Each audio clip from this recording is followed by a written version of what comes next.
le théorème de la municipale, ou de la police municipale. N'utilisez pas ce nom-là, c'est juste pour rigoler. Donc prenez trois réels A, B et C. Si vous savez que A est inférieur ou égal à B, inférieur ou égal à C, et si vous savez que A égale C, eh bien vous savez automatiquement que A égale B égale C.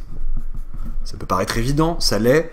Dans quelle situation? Alors pourquoi théorème de la municipale? Alors sans vouloir faire offense à la municipale, c'est en rapport avec le théorème des gendarmes pour les suites, mais bon, la municipale ayant, je pense, en général moins de prérogatives que la gendarmerie, donc voilà, c'est un théorème allégé, histoire de trouver un nom rigolo à ça. Voilà. C'est un élève qui m'avait dit premier degré, est-ce qu'il y a un nom à ce résultat? Pour rigoler, je dis bon, théorème de la municipale, et j'ai gardé ça en tête depuis.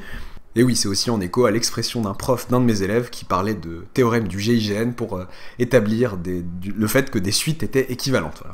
Voilà. UN inférieur ou égal à VN, inférieur ou égal à WN, avec UN équivalent à WN, eh bien, on avait que UN équivalent à VN, voilà. Ou que VN équivalent à WN. Voilà. Bon, résultat qui n'est pas au programme de la plupart des filières de prépa, mais qui se retrouve avec les gendarmes, etc. Alors, utilisable tel quel bien évidemment, trivial, enfin va de soi, généralisable à une succession d'inégalités, pour être 5, pour faire plaisir, enfin 4 inégalités du coup, et en fait, dans quelle situation est-ce que ça va vous servir, même plus tard dans votre scolarité, quand vous aurez des successions d'inégalités à établir, je sais pas moi, inégalité triangulaire par-ci, Cauchy-Schwarz par-là, vous avez balancé plein de trucs d'inégalités classiques, de manipulation, et l'énoncé à un moment donné, enfin vous avez réussi à la question précédente à établir que A est inférieur ou égal à E, que telle quantité est inférieure ou égale à telle quantité, et à la question suivante, on vous pose la question du cas d'égalité.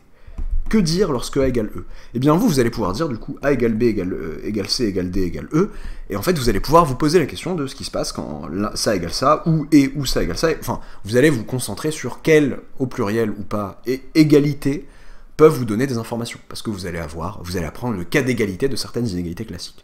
Voilà, donc c'est assez utile en soi. Si je devais en dire un mot, enfin même si je vais pas vous le faire reprouver, mais je voulais pas rentrer dans la théorie pour la théorie, A inférieur ou égal à B, inférieur ou égal à C et A égale C, eh bien, ça prouve en réalité que A est inférieur ou égal à B est inférieur ou égal à A, du coup, et vous avez que A est inférieur ou égal à B et B est inférieur ou égal à A.